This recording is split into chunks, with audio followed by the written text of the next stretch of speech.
Kemudian perhatikan konteks sosial dan emosional. Ini identifikasi kesiapan murid yang konteks untuk pendidikan anak usia dini. Nah, kemudian Bapak Ibu,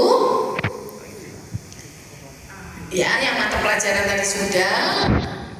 Nah, identifikasi yang 8 profil. Tadi saya sudah sampaikan, pilihlah aku jadi pacarmu. Nah, itu lagunya Krisdayanti. Ya, ini pilih DPL-nya yang cocok dengan tujuan dan karakteristik mata pelajaran. Gunakan pendekatan pembelajaran yang aplikatif, reflektif, gitu ya, refleksi atau studi kasus. Rancang asesmen otentik. Ya.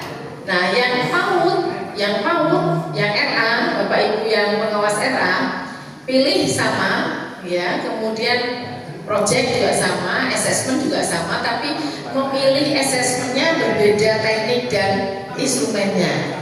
Kalau yang kakak-kakaknya Hidayah, Sanawiyah dan Aliyah itu lebih banyak jumlahnya pilihannya.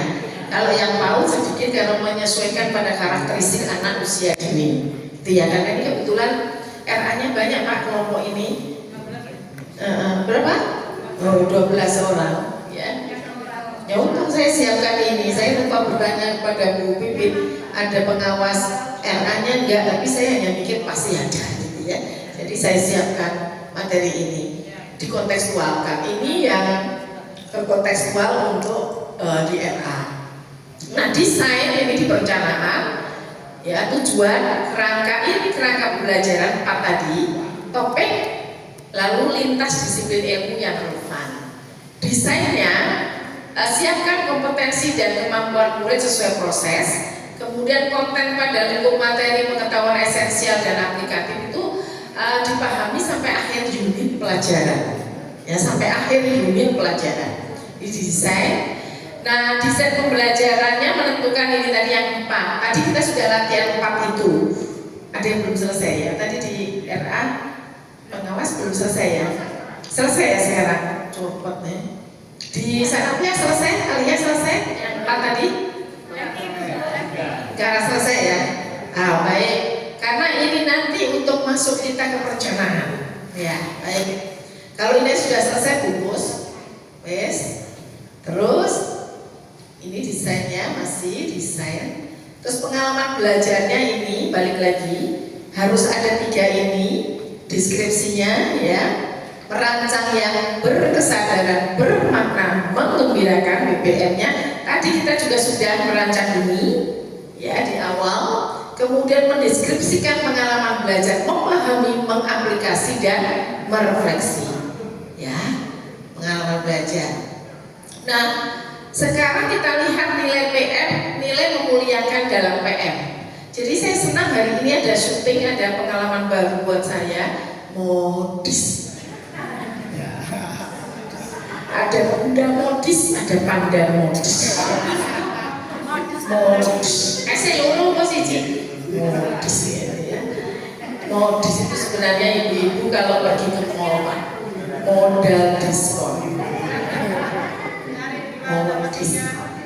Nah, itu ada contoh praktek baik menanamkan keragaman gitu ya, yang di dalam implementasi PM itu relate gitu ya.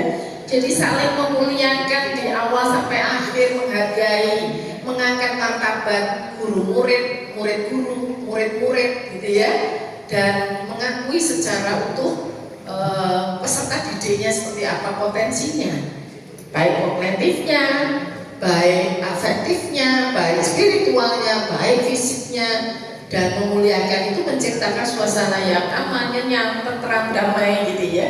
Tidak ada lagi pertikaian, tidak ada kamu rambut keriting, aku rambut lurus, tidak ada lagi kamu gemuk, aku kurus, tidak ada lagi kamu hitam, aku putih, gitu ya.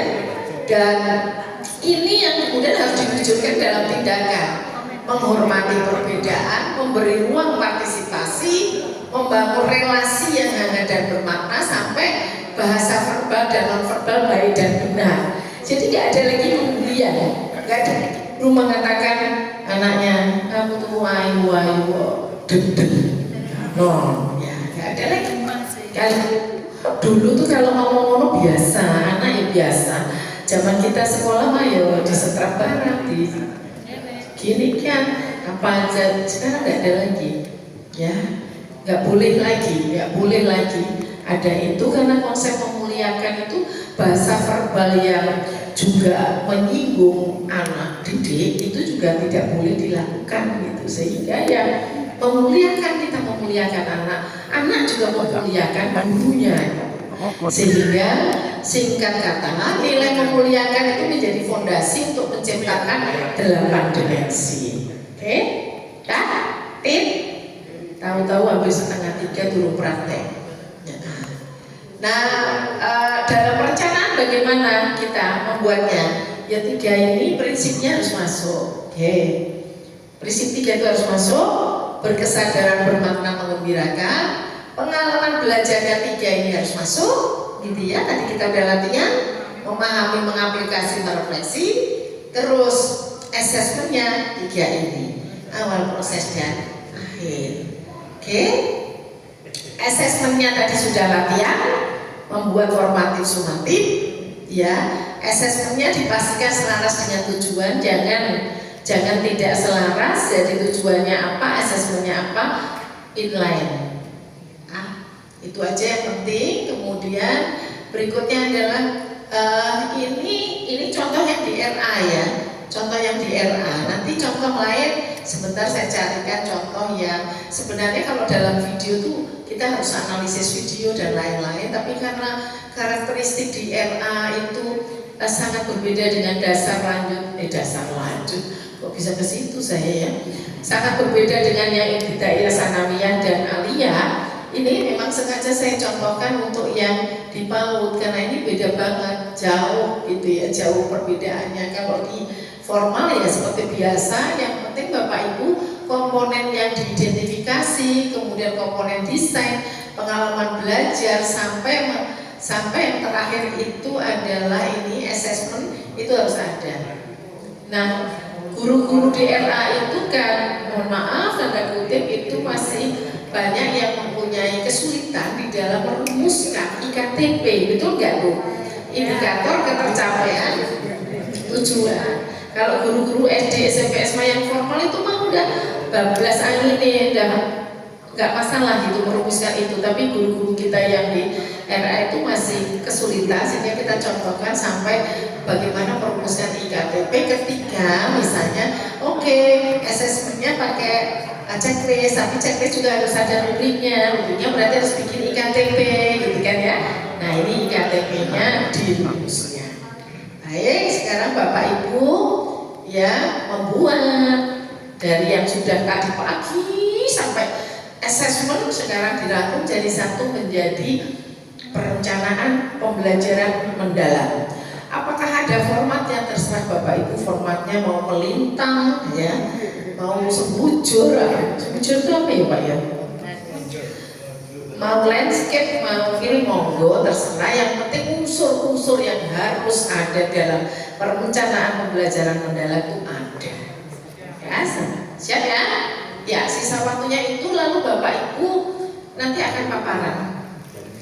Karena ini kan rangkuman dari yang pertama tadi, prinsip, pengalaman belajar, kerangka, kemudian yang assessment. Nah sekarang ini mudah-mudahan masih ada waktu saya menerangkan tentang inquiry kolaboratif. Diteruskan? Diteruskan? Temenan loh. Kalau jodoh kan orang gak perencanaan. Buat ya? Buat ya. Saya terangkan sekaligus ya. Ya, baiklah.